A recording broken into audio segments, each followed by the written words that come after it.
Coming up on this episode, Steve Kerr learns from his mistake, trusts in his younger players, and is duly rewarded as the Warriors deliver a team-orientated performance to earn a much-needed victory over the LA Clippers.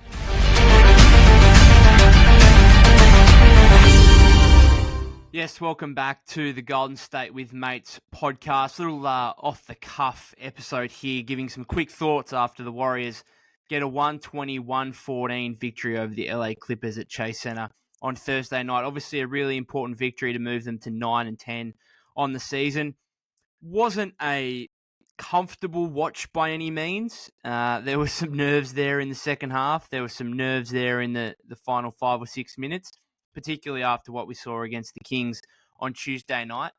But overall, in the grand scheme of things, by the end of the game, a really positive Warrior performance, not just to get the win, obviously, which is first and foremost, but the way they played, the team-orientated nature of the performance. They were obviously down 3 key players in Andrew Wiggins, who jammed his finger in a door earlier in the day. So he was out with that finger injury. And, of course, Chris Paul and Gary Payton II, who were out injured. They obviously got injured in that Kings game on Tuesday. So to be down 3 key players and get the production that they did across the board from pretty much all 9 players that played in Steve Kerr's rotation, bar 1 or 2 maybe, in this one against the Clippers. A fantastic performance, really. Steph led the way with 26, 7 rebounds and 8 assists. Clay had 22, including an important stretch in the fourth quarter. But I do want to give Steve some credit here because we've all been hugely critical of him. And I think he was self-critical of his decision late in that fourth quarter against the Kings, where he removed Moses Moody after 3 straight threes, essentially 11 points in the fourth quarter, and then pulled him out with 4.5 minutes to go and didn't play him again. Well, it was somewhat out of necessity given the injuries to Wiggins, Paul, and Payton. But you still have to give Steve some credit for learning from his mistakes, for trusting in his younger players more. And unsurprisingly, he was duly rewarded. Like we've seen this throughout the season. Moses Moody has been impressive in his limited opportunity. Brandin Podziemski, the exact same. Jonathan Kuminga, a little less so. But I thought this was a fantastic bounce-back game from him. I just read a tweet there from Anthony Slater with a clip of Steve saying in the post-game that this was JK's best game of the season, and I would certainly concur with that opinion. So those 3 players, those 3 young players, all played significant roles in this game.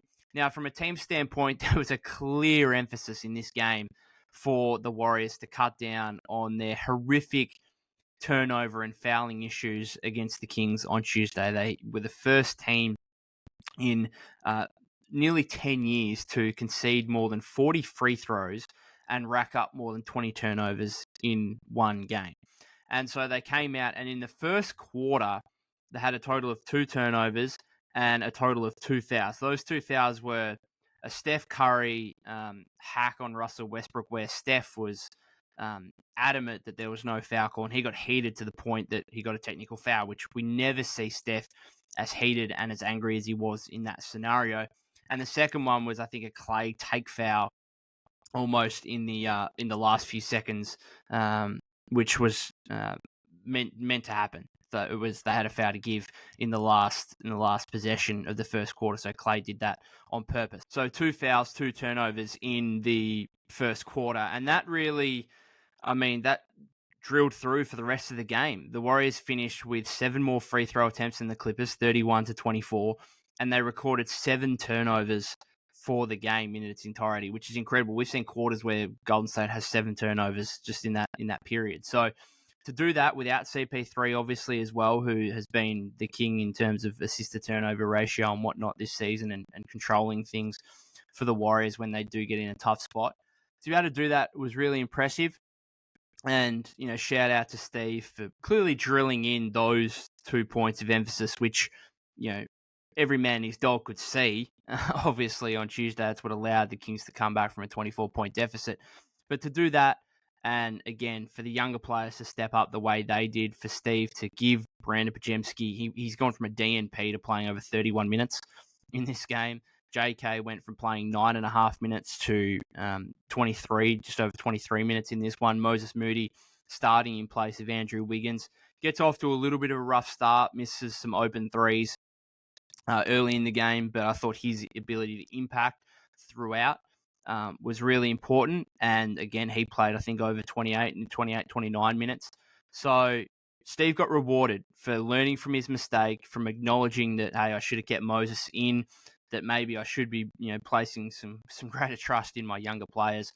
And I thought, he was duly rewarded for that with the way those three players played amid a team performance that was perhaps one of the best of the Warriors season. There was no over-reliance on Steph. He took 15 shots for the game. It wasn't as if he needed to go for 40 to win this game. And the other thing was, just to turn on the Clippers for a second, I thought the Clippers, for a team's second night of a back-to-back, I thought they played pretty well. I think they're much improved over recent games. They obviously got a good win against the Kings on Wednesday night. So I wouldn't be too disheartened if I was a Clipper fan watching that game. I just thought the Warriors were better. The Warriors shoot 50% from the floor, 38.8% from three-point range. Clippers got it, going a fair bit in the second half offensively, but they're going to do that. They've got Kawhi Leonard, they've got Paul George, James Harden can still put up points. Russell Westbrook was really active. I thought he played fairly well. A bit inefficient, yes, that's Russ, but I thought his overall energy, particularly on the boards, was important for them. And from a Warrior perspective, you're down, GP2, your best perimeter defender. These things are going to happen, right? Andrew Wiggins is your main point of attack defender in the starting lineup. Like, for the Clippers, it's not surprising that they put up 114 points. And fortunately, the Warriors were incredibly efficient, both shooting the ball and just getting up shots in general with only the 7 turnovers. Fortunate that they were able to put up 120 points and end up winning this game, which they really needed to. So, an important victory. I want to keep this fairly short. I'm just going to go through kind of each player individually, just a few thoughts here on their own performance. Some I'll speak about more than others. Let's start with the younger players, right? Because I just thought this was, some of the best basketball we've seen from that trio, from Moody, Kuminga, and Podziemski, that we've seen all season and for quite a while, frankly. So Moody, as I said, starts at small forward in place of Wiggins, which was the logical thing. Once we heard that Wiggs was out with a finger injury and then read that he'd jammed his finger in a door, quite incredible, really, but whatever. He was, Moody was always a logical decision to come in for him. So the fact Steve, yes, it was logical, but he made that decision and it was the right one. And as I said, Moses, he missed a few early threes, which, for a young player, someone's still finding his way, someone's still trying to build trust clearly in the head coach. That can, put your confidence down a little bit and can make it difficult to be able to impact the game moving forward. And I thought, he was the exact opposite of that. I thought his confidence remained high. He was able to impact the game in other ways. He made a 3 later in the game, but finished, just 1 for 4 from beyond the arc, but was 6 of 10 overall. Had a couple of really nice cuts baseline off the corner kind of thing.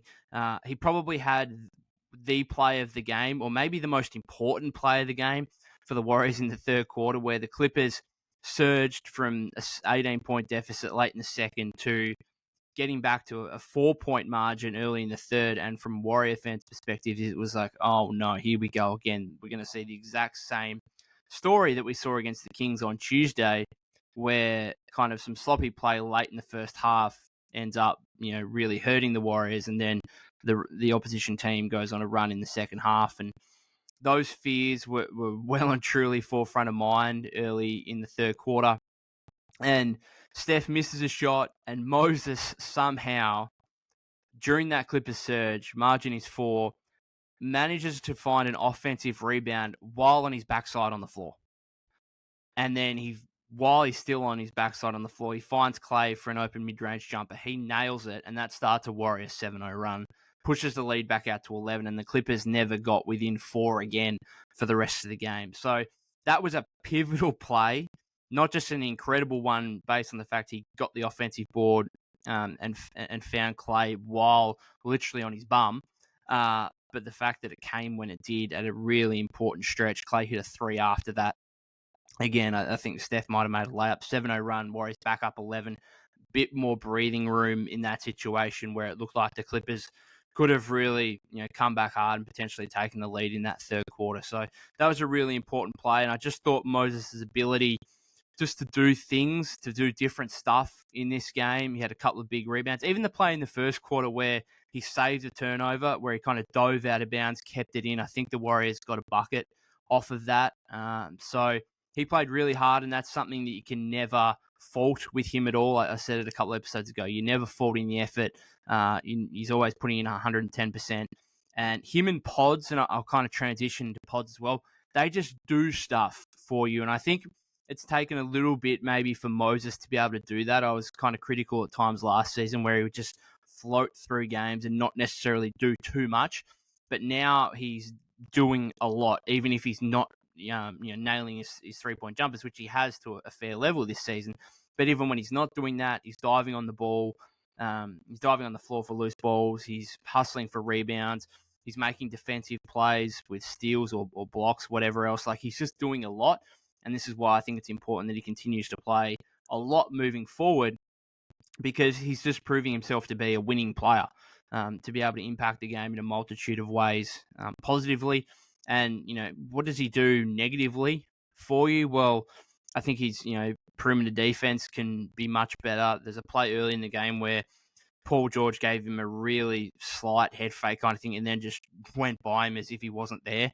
Like, there is times like that where his kind of point of attack defense is pretty bad, and I think Steve's been on that with him quite a bit. Not just necessarily from a lateral quickness perspective. I don't think it's necessarily an athleticism thing, but just a kind of decision-making thing with his positioning in that scenario. But other than that, like, he's an off-ball player. He's not going to be on the ball too much. When he is, he gets off the ball pretty quickly and moves it on. He just does a lot of good stuff, and there's really not too many negatives with him, which, is why it's so frustrating why he hasn't been playing more moving forward. But transitioning into Pods, and what I was going to mention with both of these players is that they just both do things that are so impactful to winning. And just Pods, like, he does so much. It's almost hilarious. Like, hilarious, funny shit is what I quoted. I said on Twitter. He does so much hilariously good, funny shit, basically. And like the Harden charge that he drew in the fourth quarter, which again came at an important time. He hits a couple of threes. He has the beautiful Euro finish in the fourth quarter going baseline. Like, he just does so much stuff. He can handle the ball. He's a good passer. And again, you're going to have to find a way here to play this guy more. And again, at times here, it's obviously a necessity in this game with Chris Paul out and GP2 out. But, I mean, he just does stuff. He just does stuff, and that's the only way I can describe it. He impacts the game in a multitude of ways.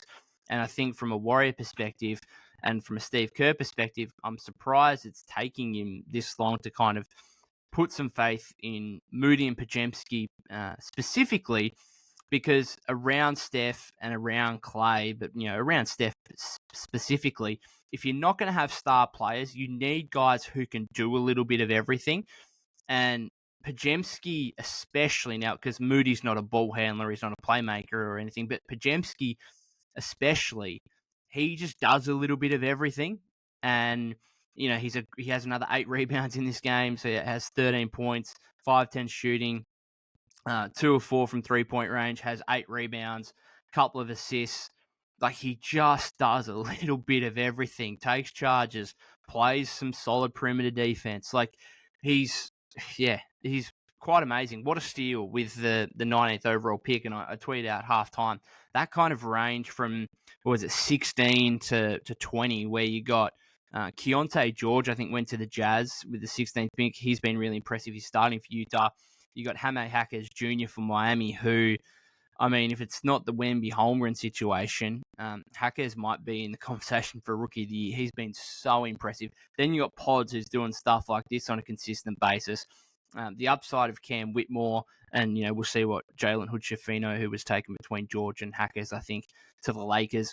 We'll see what happens with him. But that little stretch there of 5 picks in the 2023 NBA draft, that is huge value so far for the teams that were selecting in that little stint there, including the Warriors, obviously, who have got Podziemski, and he looks like he can be an NBA player for a decade plus. So a fantastic arrival for the Warriors, and I think we should only see him playing more going forward. He's not going to play obviously 31 minutes every night.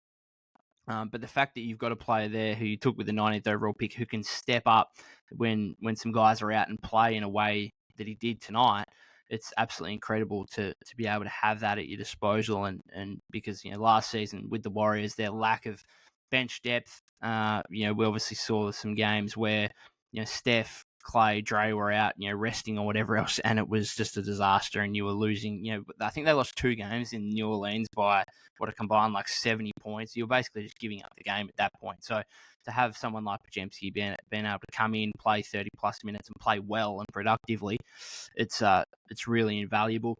And Kuminga, as I said, Steve just labelled it his best game this season. I thought particularly his first 10 minutes in that first half, I don't remember him playing any better. Like, he came in straight away. He had that, little post up and then feed to a cutting Saric for an assist. And I think, when JK is making smart decisions like that, just making the right plays, then, that's what is really critical to him, because I think oftentimes he can overcomplicate the game a little bit, or he can, look for his shot a little bit too much and the decision making isn't quite there. I thought his decision making and his general play in this game was absolutely top notch. So he has 17 points, 6 rebounds, 3 assists, 6 of 8 shooting, 3 of 5 from beyond the arc. All his 3-point attempts were fine. Like, there were no 3-point. I think he might have taken one off the dribble maybe in the fourth quarter that he missed, where I thought maybe you get a better look than that. But aside, like, they were all wide open catch and shoot opportunities, which is, he's shooting, I think he might have got it up over 20% now for the season, but for most of the season, been shooting under 20%. Teams will leave him wide open. I think it's important that he keeps taking them, because he's shown, there was a genuine stretch there late last season and in preseason where he was shooting 40+%. I think he can be a solid 3-point shooter, and I think it's important that he keeps taking the absolute wide open catch and shoot opportunities, which he did in this one, and he made the Clippers pay for it. I thought his rebounding was really good. He had 5 rebounds in that first stretch, finished with 6 for the game. And his defense, which I think Steve pointed to in the post game, guarding the likes of Kawhi Leonard and Paul George, and he did not foul one time. 0 fouls in this game, in fact. And I also want to just check here, how many turnovers did he have? It can't have been many, because the Warriors had 7 as a team. Jonathan Kuminga, 1 turnover. That is 0 fouls, 1 turnover. That is just, because that's JK's issues, and that obviously just is an encapsulation of the Warriors overall. But when JK is at his worst, he's turning the ball over. He's fouling unnecessarily. And, we've seen that a little bit in recent games, and this is a really important bounce-back game for him, just to build that confidence back up, to kind of get back in Steve's good books a little bit, because he played less than 10 minutes on Tuesday against the Kings. Now, yes, that was an in-season tournament game, and Steve was probably looking for the win more so than, well, he's obviously looking for the win in this game against the Clippers, but the necessity of playing JK more with CP and GP2 and Wiggs out, obviously that was there.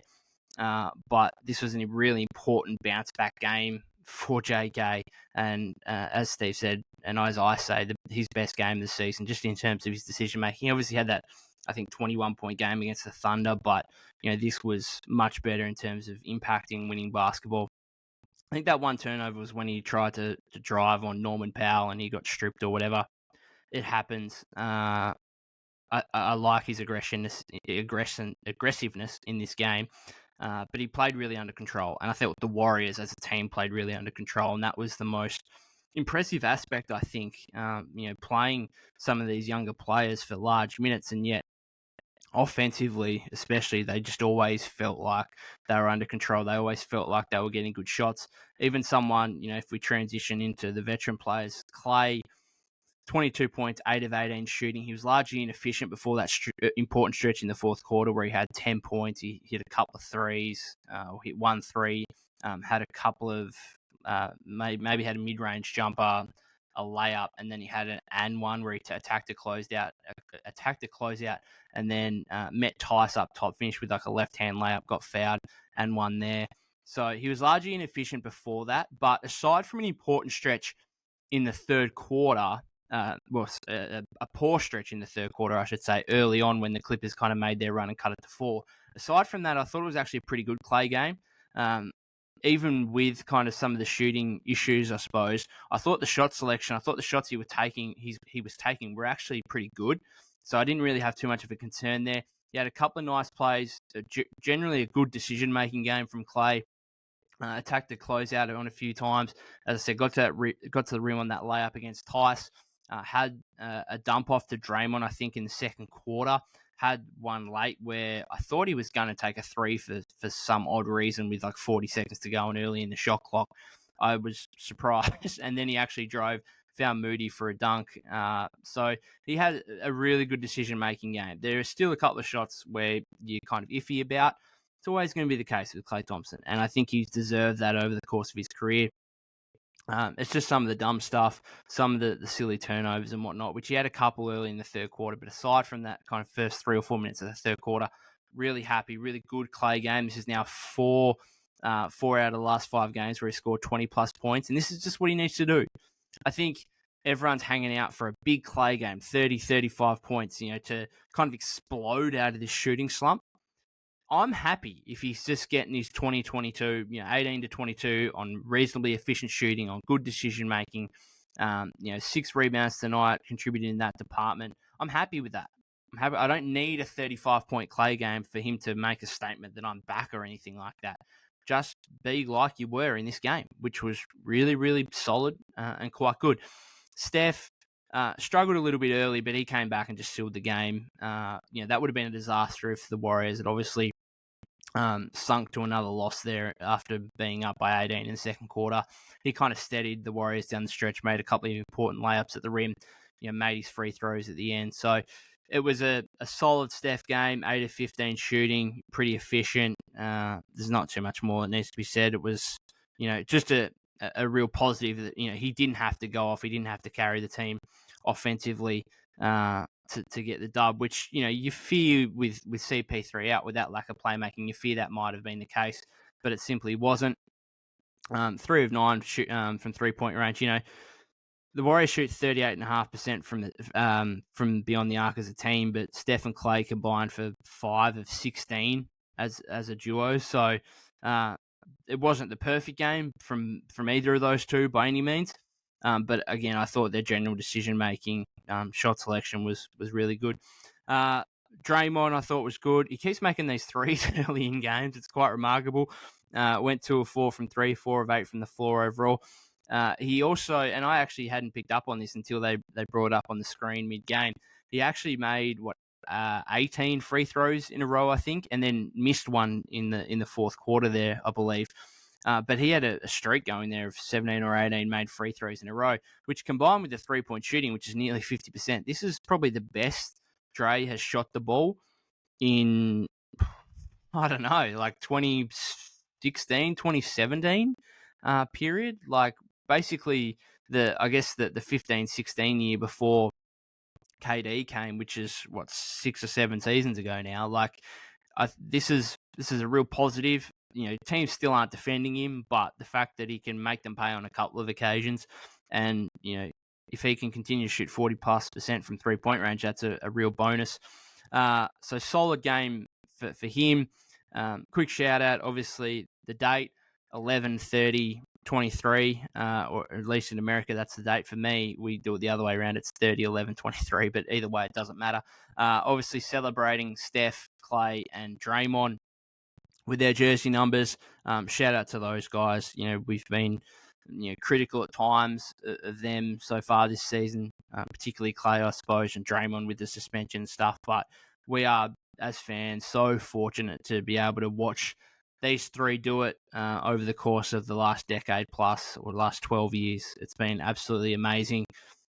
So fun to watch, and I think we've just got to remember that sometimes when we're overly critical of what the team's doing in the present, we've just got to remind ourselves of how fortunate we've been to be able to watch this trio in the last 12 years. It's been absolutely unbelievable.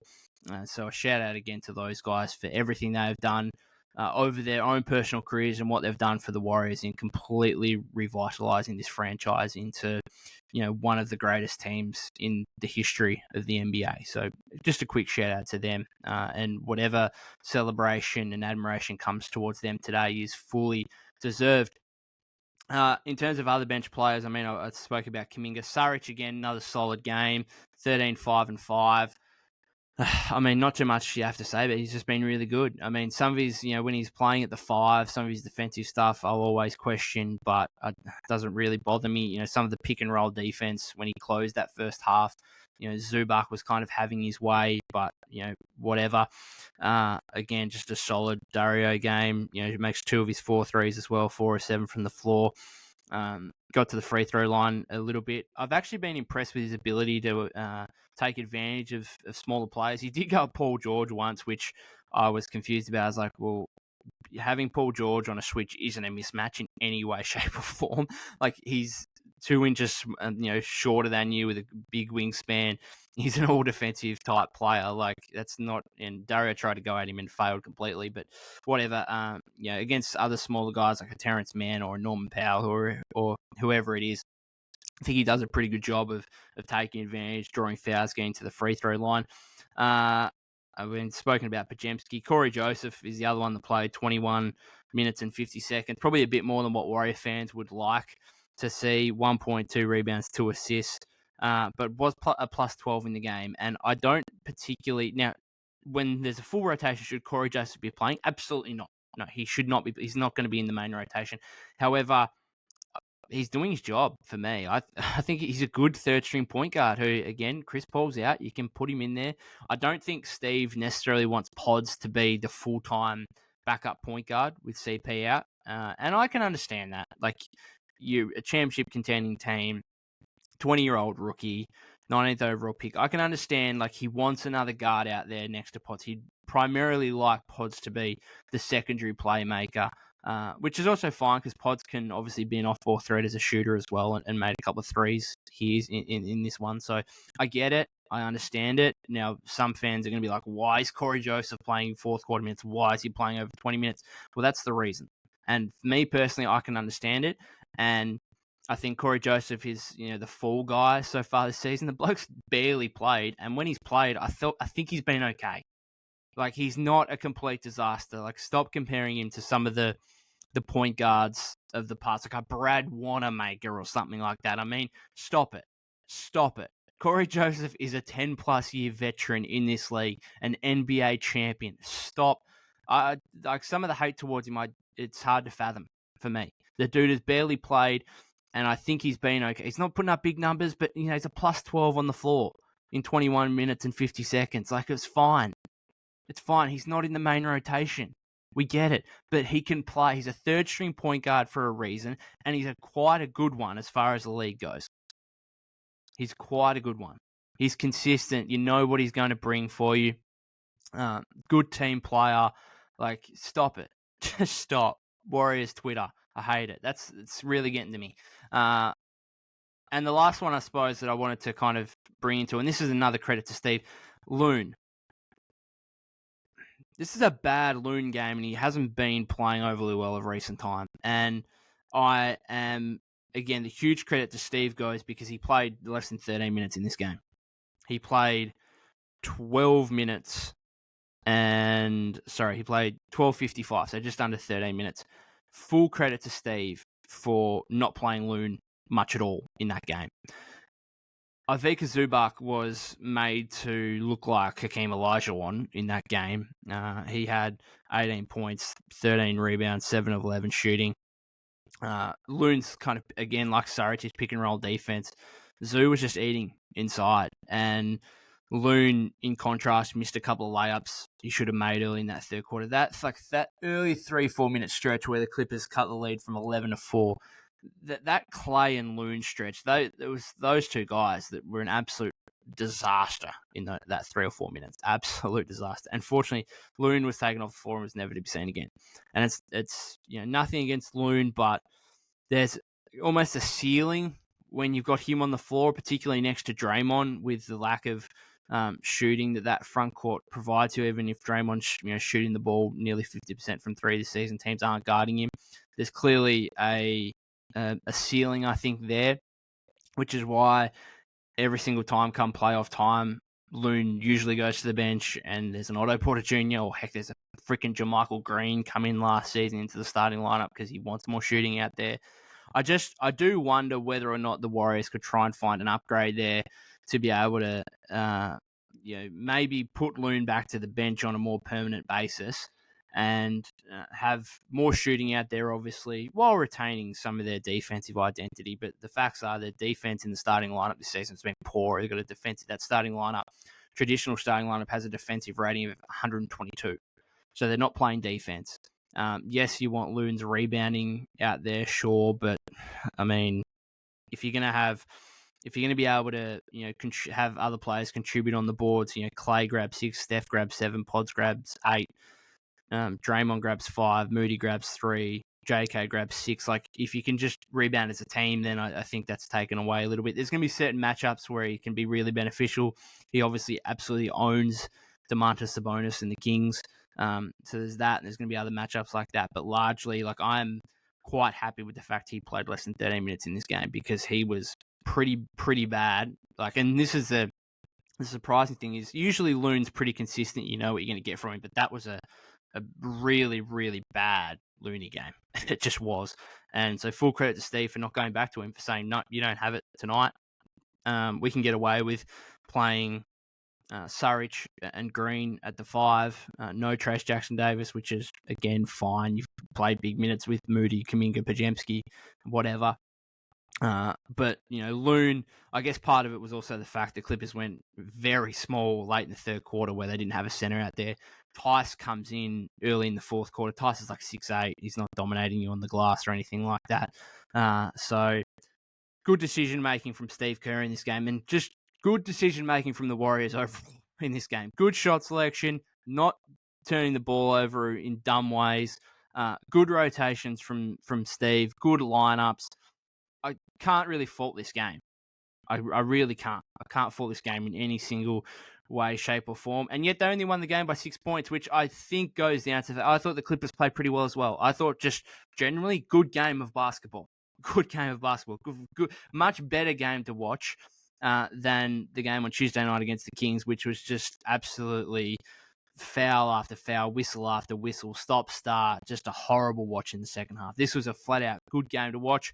Two teams who have been struggling so far this season, both with losing records, but clearly of which are much better than what their records would suggest. I will look at both these teams. I think these are playoff teams, right? These two, by the end of the season, you would imagine that they should be able to get back up into the top 6 potentially. If not, they should make it through the play-in, whatever. These are two playoff teams, and I thought it was a pretty high-quality game, and looking forward to seeing it again on Saturday or Sunday morning, my time, when they meet again at Crypto.com Arena on Sunday morning for me, 8 a.m. start that'll be, so not too bad. I don't mind that. Usually these games, obviously, it's they start at 2 o'clock for me, these Warrior or Pacific time games.